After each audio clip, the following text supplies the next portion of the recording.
Hi friends, welcome back to our channel. Friends, ఈ యొక్క notification వచ్చేసి మనకి అఫీషియల్గా రిలీజ్ కావడం జరిగింది. క్లర్క్ లెవెల్ జాబ్స్ అన్నీ మనకి మంత్లీ 60,000 పైగా మనకి శాలరీస్ అయితే ఇవ్వడం జరుగుతుంది. ఎటువంటి ఎక్స్పీరియన్స్ అయితే లేదు. మేల్ ఫీమేల్ ప్రతి ఒక్కరు అప్లై చేసుకోవచ్చు. ఫుల్ డీటెయిల్స్ అయితే వీడియోలో ఎక్స్ప్లెయిన్ చేశాను, చూసి అప్లై చేసుకోండి. అంతకంటే ముందుగా మీకు ఒక చిన్న రిక్వెస్ట్ అండి, వీడియో నచ్చినట్లయితే కంపల్సరీగా లైక్ చేయండి. ఛానల్ సబ్స్క్రైబ్ చేసుకోకుంటే సబ్స్క్రైబ్ చేసుకోండి. ఫ్రెండ్స్, ఈ యొక్క నోటిఫికేషన్ వచ్చేసి government of India ministry of social justice and employment కింద పనిచేస్తున్నటువంటి Swami Vivekananda national institute of rehabilitation training and research నుంచి ఒక నోటిఫికేషన్ అయితే అఫీషియల్గా రిలీజ్ కావడం జరిగింది. ఈ యొక్క నోటిఫికేషన్ ఆల్ ఇండియా సిటిజన్స్ ప్రతి ఒక్కరు అప్లై చేసుకోవచ్చు. ఈ యొక్క పోస్టులకు సంబంధించి మనకి వేకెన్సీస్ చూసుకున్నట్లయితే చాలా వరకు అయితే ఉన్నాయి కాబట్టి, కానీ మీకు అప్లై చేసుకోదగిన పోస్టులకు ఒకటైతే నేను ఎక్స్ప్లెయిన్ చేస్తున్నాను. ఇక్కడ డేటా ఎంట్రీ ఆపరేటర్కి సంబంధించి మనకి వేకెన్సీస్ అయితే ఇవ్వడం జరిగింది. ఈ యొక్క పోస్టులకు అప్లై చేసుకోవాలి అంటే ఏజ్ లిమిట్ వచ్చేసి 18 నుంచి 30 ఇయర్స్ వరకు ఉన్న ప్రతి ఒక్కరు అప్లై చేసుకోవచ్చు. జనరల్ కేటగిరీ వాళ్ళైతే, ఎస్సీ ఎస్టీ వాళ్ళకి 5 ఇయర్స్, ఓబీసీ వాళ్ళకి అయితే 3 ఇయర్స్ ఏజ్ రిలాక్సేషన్స్ అయితే అప్లికబుల్ ఉంటాయి. ఈ యొక్క పోస్టులకి డేటా ఎంట్రీ ఆపరేటర్కి పోస్టులకు అప్లై చేసుకోవాలి అంటే మనకి ఎడ్యుకేషన్ క్వాలిఫికేషన్ వచ్చేసి ఎనీ డిగ్రీ, ఏ ఒక్క డిసిప్లైన్లలో అయినా మనం డిగ్రీ చేసి ఉండేట్లయితే ఈ యొక్క పోస్టులకి అయితే అప్లై చేసుకోవచ్చు. బీఫార్మసీ చేసిన అలాగే బీటెక్ చేసిన యొక్క పోస్టులకి అయితే అప్లై చేసుకోవచ్చు. మనకి ఒక డేటా ఎంట్రీ కోర్సుకి సంబంధించి సర్టిఫికేట్ కానీ ఒక కంప్యూటర్కి సంబంధించి సర్టిఫికేట్ అయితే ఉన్నట్లయితే మీకు బెనిఫిట్ అయితే ఉంటుంది. ఒకవేళ ఒక ఎక్స్పీరియన్స్ లేకున్నా యొక్క పోస్టులకి అయితే అప్లై చేసుకోవచ్చు అనమాట. ఓకేనా.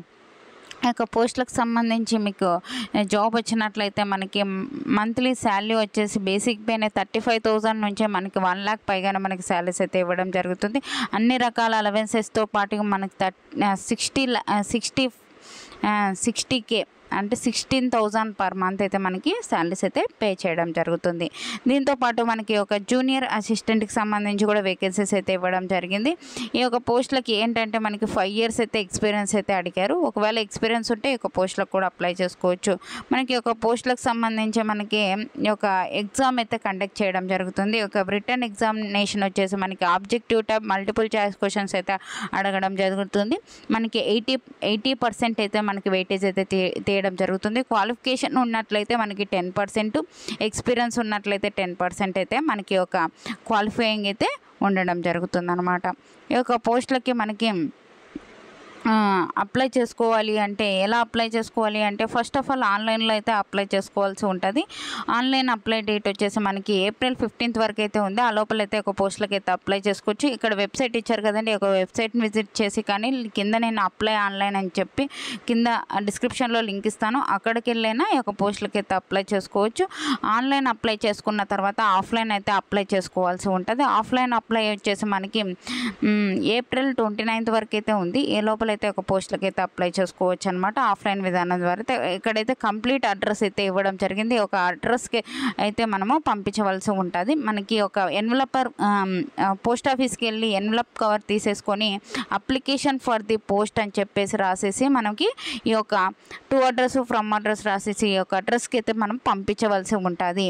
ఓకేనా. April 29th లోపల అయితే ఆఫ్లైన్ విధానం ద్వారా అయితే అప్లై చేసుకోవాల్సి ఉంటుంది. మనకి ఎడ్యుకేషన్ క్వాలిఫికేషన్ సంబంధించి సర్టిఫికేట్స్ అన్నీ తీసుకొని ప్రతి జిరాక్స్ పైన మన సెల్ఫ్ అటెస్టేట్ చేసుకొని ఈ యొక్క అడ్రస్కి అయితే మనం పంపించవలసి ఉంటుంది. ఓకేనా. ఈ యొక్క జాబ్ మనకి అప్లికేషన్ ఫీజు చూసుకున్నట్లయితే ఎంత అని చూసుకున్నట్లయితే 500, జనరల్ ఓబీసీ వాళ్ళైతే 500 రూపీస్ అయితే పే చేయవలసి ఉంటుంది ఆన్లైన్ విధానం ద్వారా. మిగతా క్యాండిడేట్స్ ఎస్సీ ఎస్టీ వాళ్ళైతే 250 పే చేసి ఆన్లైన్ విధానం ద్వారా అయితే ఒక పోస్టులకి అయితే అప్లై చేసుకోవాల్సి ఉంటుంది అనమాట. ఈ యొక్క పోస్టులకి మనకి జాబ్ వచ్చినట్లయితే మనకి ఎక్కడ వర్క్ చేయాలి అంటే ఈ SVNIRTARకి సంబంధించి ఈ యొక్క సంస్థ ఎక్కడ ఉంటుంది అంటే ఒడిశాలో అయితే ఉంది. ప్రస్తుతానికి ఒక ఒడిశాకి వెళ్ళి ఈ యొక్క వర్క్ అయితే చేయవలసి ఉంటుంది. దాని తర్వాత మనకి ఒక ఆల్ ఓవర్ ఇండియాలో మనం ట్రాన్స్ఫర్ అయితే చేసుకోవచ్చు అనమాట. ఓకేనా. ఈ యొక్క నోటిఫికేషన్ లింక్ అయితే డిస్క్రిప్షన్లో ఇస్తాను, అక్కడికి వెళ్ళి చూసుకొని ఒక పోస్టులకి అయితే అప్లై చేసుకోండి. అర్హులైన ప్రతి ఒక్కరు అప్లై చేసుకోండి. ఎందుకంటే మనకి చాలా తక్కువ ఉన్నాయి కదా అని చెప్పి మిస్ కాకండి. ఎటువంటి కాంపిటీషన్ అయితే ఉండదు. మీరు ఈ వీడియో చూసినట్లయితే వెంటనే అప్లై చేసుకోండి. ఎందుకంటే మీకు కాంపిటీషన్ ఉండదు కాబట్టి జాబ్ వచ్చే అవకాశం ఉంది. అది కాక దూరం కదా అని చెప్పేసి ఇది ఒక అడ్వాంటేజ్తో మనము అప్లై చేసుకోరు అనమాట. కాబట్టి మీరైతే అప్లై చేసుకోండి. జాబ్ అయితే మనస్ఫూర్తిగా అయితే రావాలని కోరుకుంటున్నాను. ఓకేనా. అలాగే అలాగే వాట్సాప్ ఛానల్ లింక్ అయితే డిస్క్రిప్షన్లో ఇచ్చానండి. నేను చేసే ప్రతి ఒక్క వీడియో మీకైతే అందుతుంది. అందులో అయితే జాయిన్ అవ్వండి. నేను 1 to 2 hours పాటు మీకోసం నోటిఫికేషన్స్ ఎతికి ఈ యొక్క నోటిఫికేషన్స్ అయితే చేస్తున్నాను. కాబట్టి మీరు ఒక చిన్న లైక్ ఇచ్చినారనుకో నేను కూడా ఎంకరేజ్మెంట్గా ఉంటుంది. నేను మరికొన్ని వీడియోస్ చేయడానికి నాకు కూడా హెల్పింగ్ అయితే ఉంటుంది. ఓకేనా? థ్యాంక్ యూ అండి. Thank you for watching. Have a nice day.